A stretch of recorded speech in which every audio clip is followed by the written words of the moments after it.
My name is Wendell. I am a logical, biblically based, and scientific letter.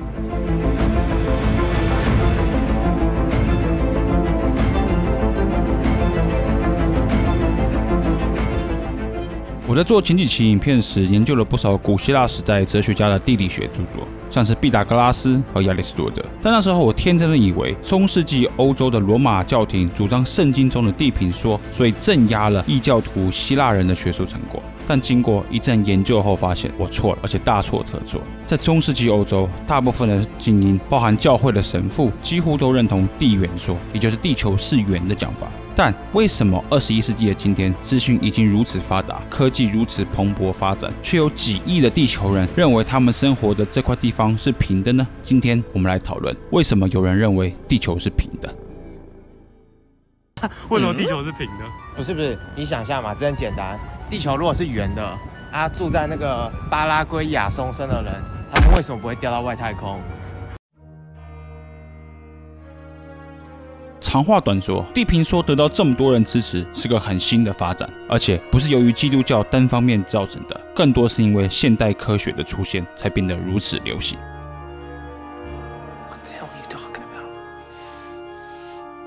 Who are you talking to? 等等，你说什么？你的意思是科学造就了地平说？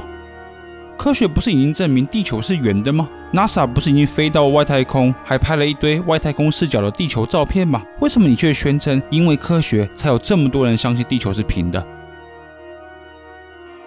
这是个好问题。要回答这个问题，我们必须先了解一下历史。从历史来说，基督教会对于地平说、地圆说的看法是什么？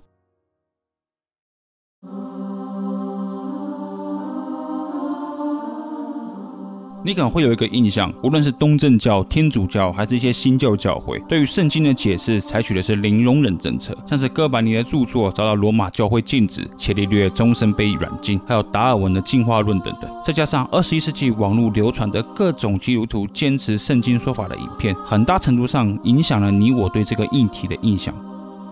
但我今天要郑重的告诉你们，基督教会不是一直以来都这样的。 实际上，中世纪的基督教精英是认为圣经错了，地球不是平的，希腊人说的是对的，地球是圆的。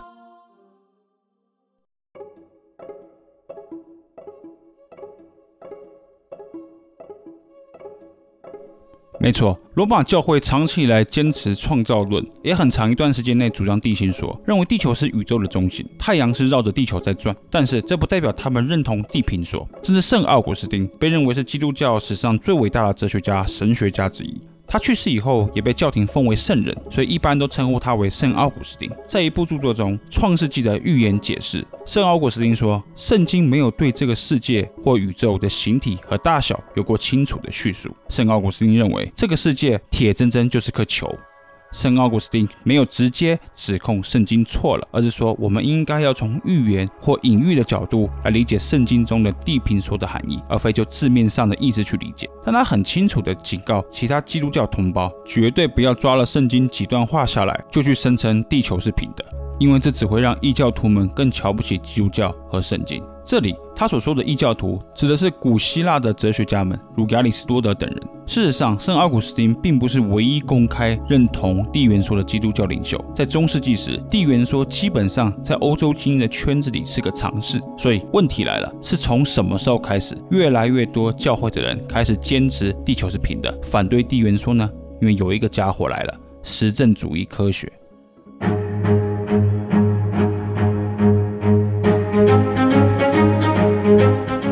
从17、18世纪以来，与数学结合的科学大行其道。牛顿的自然哲学的数学原理是众多开启理论科学的著作之一。但是到了18世纪末、19世纪初，另一支科学流派出现了，那就是实证主义。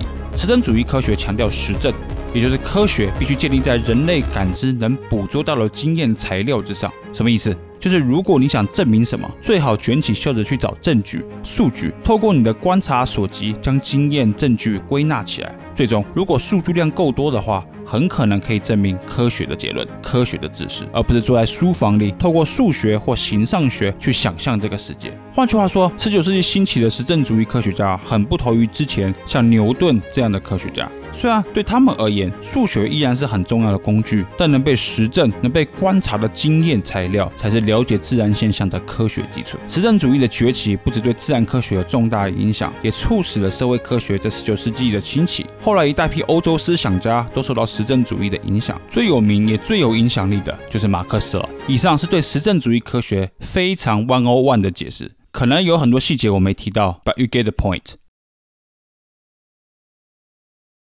等等，你讲这么多学术的东西干嘛？但到底地平说跟实证科学有什么关系啊？我懂你有点不耐烦了，但先别急，马上就要讲回地平说了。你想想看，过去像牛顿那种以数学为框架的科学，门槛能有多高？应该非常高。第一，你得有数学天赋才行，但光只有数学天赋还远远不够。第二，你还得够有钱。在19世纪以前的社会，义务教育还不存在的时候，想学数学还得请得起家教。但在科学实证主义的时代，理论上数学不是唯一能证明科学的法门了。只要有眼睛，能执行归纳法，可能再能花点钱买设备，一般人也能当科学家。于是，从19世纪开始到现在，出现了一大批民间科学家，质疑过去不太被怀疑的地缘说。例如这位老兄 Samuel Robotin， 他曾在1849年出版一份小册子，标题是《地球不是球》。这本书除了重申圣经中的地平说之外，但更多的内容不是宣教，而是透过经验科学来论证地球是平的。Simple experiment that anybody can conduct to determine definitely that the earth is flat. Grab a spirit level and take it on the plane with you. 117. Found this hardware store. Bought myself a level. Gracias, amigo. One of the stranger things I've ever done. And I'm bringing it with me on the airplane. I'm going to do some of this empirical science myself. If you are to fly on a non-rotating earth, please explain what kind of experience will a pilot really have. 在 Robertson 的书里面有个实验叫做贝德福德水平测试。所谓的贝德福德指的是英国的一条运河，它有一段水道是长达9点多公里的直线。Robertson 认为这是测试地球到底是不是圆的绝佳所在。为什么？他说，如果地球是圆的，对于特定地点的观察者来说，一艘在直线水道航行的船应该会每1英里都以固定距离下线才会合理。Robertson 天真的以为，所以只要对观察者而言，船没有在特定距离下线的话，就表示地缘说是假的。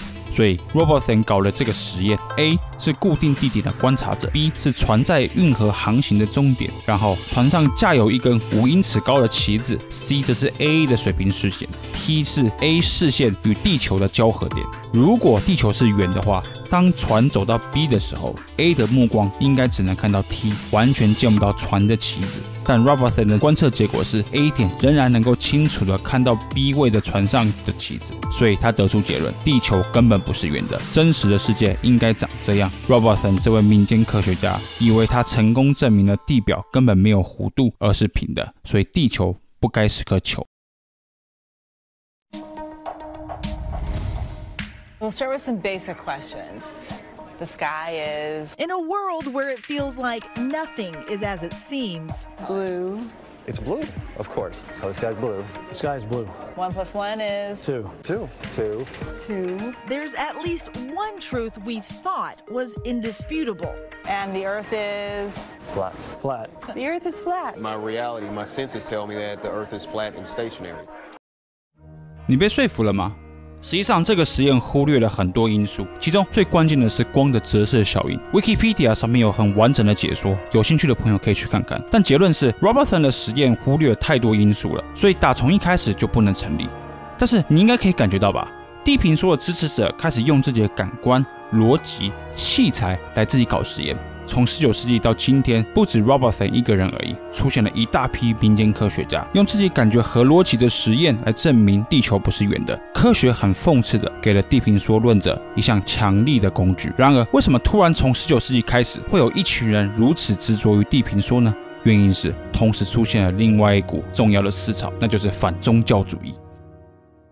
I think you might agree that there's stuff that you can't even know to test yet. So how maybe there's something beyond scientific theory and proof that we don't even know yet. And I'm not saying God.